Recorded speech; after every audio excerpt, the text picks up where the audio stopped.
சும்மாவா வந்தது சுதந்திரம் என்பது சும்மாவா வந்தது.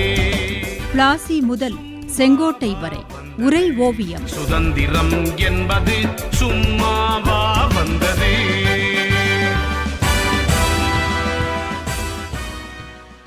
ஜான்சி ராணி லக்ஷ்மிபாய், நானா சாஹேப் பேஷ்வா இவர்களுடன் அன்று இணையாக பேசப்பட்டவர் தாந்தியா தோபே. அவர் இந்த போராட்டத்தின் போது என்ன ஆனார் தாயே? மகனே சிவா, ஜான்சி ராணி லக்ஷ்மிபாய் 1858 ஜூன் 18 வீர மரணமடைந்தாள். கோட்டை மதில் சுவர் மேலிருந்து கீழே தன் குதிரை பாதலுடன் குதித்தாள்.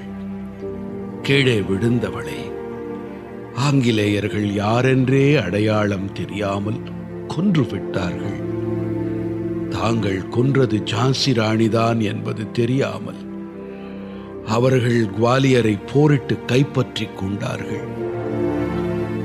நானா சாஹேப் பேஷ்வாவோ ஆங்கிலேயர்கள் கைகளில் அகப்படாமல் தப்பிச் சென்றான். அவன் தன் குடும்பத்தாருடன் நேபாளத்தில் வெகு நாட்கள் வாழ்ந்திருந்து மறைந்து போனதாக ஆங்கிலேயர்கள் எழுதி வைத்தார்கள். ஆனால் அவன் எங்கே போனான், என்ன ஆனான் என்பது மர்மமாகவே மாறிப்போனது. இவர்களுடன் இணைந்து அந்த போராட்டத்தை உயிர்ப்புள்ளதாக மாற்றினான் தாந்தியா தோபே.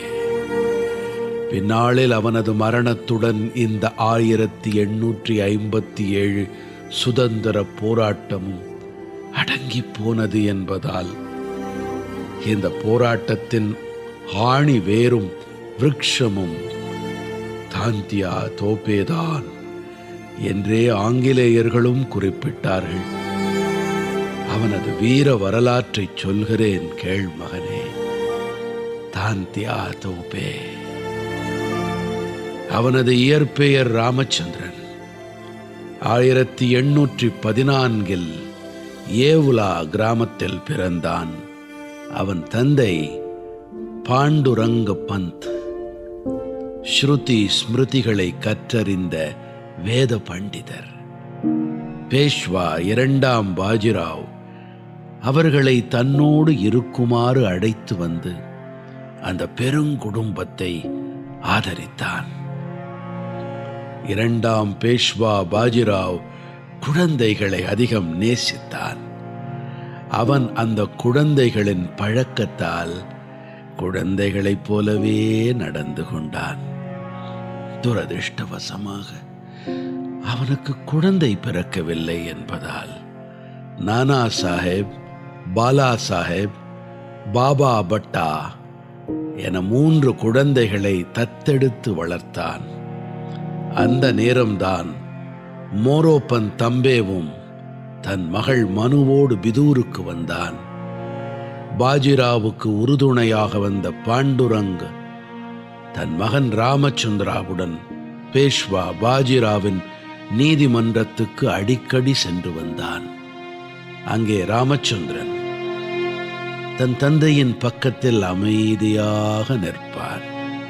அவனது நடவடிக்கையால் ஈர்க்கப்பட்ட பேஷ்வா பாஜிராவ் ராமச்சந்திரனையும் தனது சொந்த மகன் போலவே நேசிக்கத் தொடங்கினான்.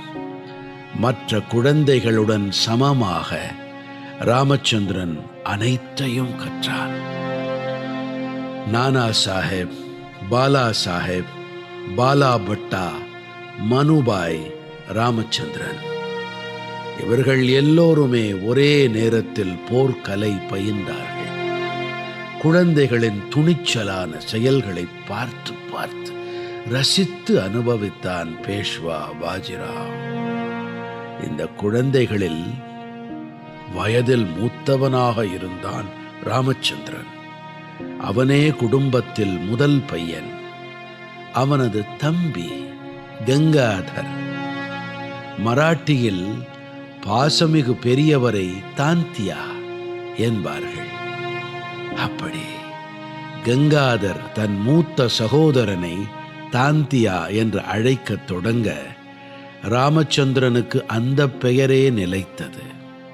ஒரு நாள் ராமச்சந்திரனின் துணிச்சலான செயலை பார்த்து பெரிதும் மகிழ்ந்த பாஜிராவ் அவனுக்கு விலையுயர்ந்த ஒரு தொப்பியை பரிசாக வழங்கினான். அந்த தொப்பியில் 9 வைரங்களும் விலையுயர்ந்த கற்களும் பதிக்கப்பட்டிருந்தன. அந்த தொப்பியை பார்த்த எல்லோரும் அவனை டோபி என்றார்கள். பின்னாளில் டோபே என்ற சொல்லும் அவன் பெயரோடு இணைந்து கொள்ள அவன் தாந்தியா தோபே என்று அழைக்கப்பட்டான். பேஷ்வா பாஜிராவ் அளித்த அந்த தொப்பியை ராமச்சந்திரன் தன் கடைசி நாள் வரை பாதுகாத்தான். அது அவனது உணர்வில் கலந்த பொக்கிஷம். எந்த மராட்டா கூட்டிணைப்பை கலைக்க வைத்து பேஷ்வா 2ஆம் பாஜிராவை அடிமையாக்கி மராட்டியர்களை ஒடுக்கியதாக ஆங்கிலேயர்கள் இருமாப்பு கொண்டார்களோ, அந்த வீர மராட்டியரின் பின்னெழுச்சியாக இருந்தவர்கள்தான் பாஜிராவால் வளர்க்கப்பட்ட இந்த வீர குழந்தைகள். அடுத்த 20 ஆண்டுகளில் ஒரு பேரெழுச்சியை வழிநடத்தி ஆங்கிலேயர்களை கதிகலங்க வைத்தார்கள்.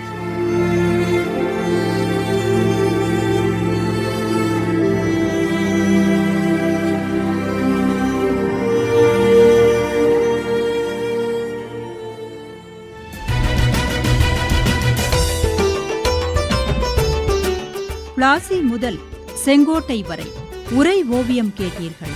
ஆசி கூறி வாழ்த்திடவே அஞ்சிடுவார் பெரியோர், மாசு பேசி மயக்கிடவே முனைந்து நிற்கும் சுற்றம். இருந்த போதும் லட்சியத்தில் வீறு நடை போட்டு இன்னுயிரை தந்தவர்கள் எத்தனையோ எத்தனை.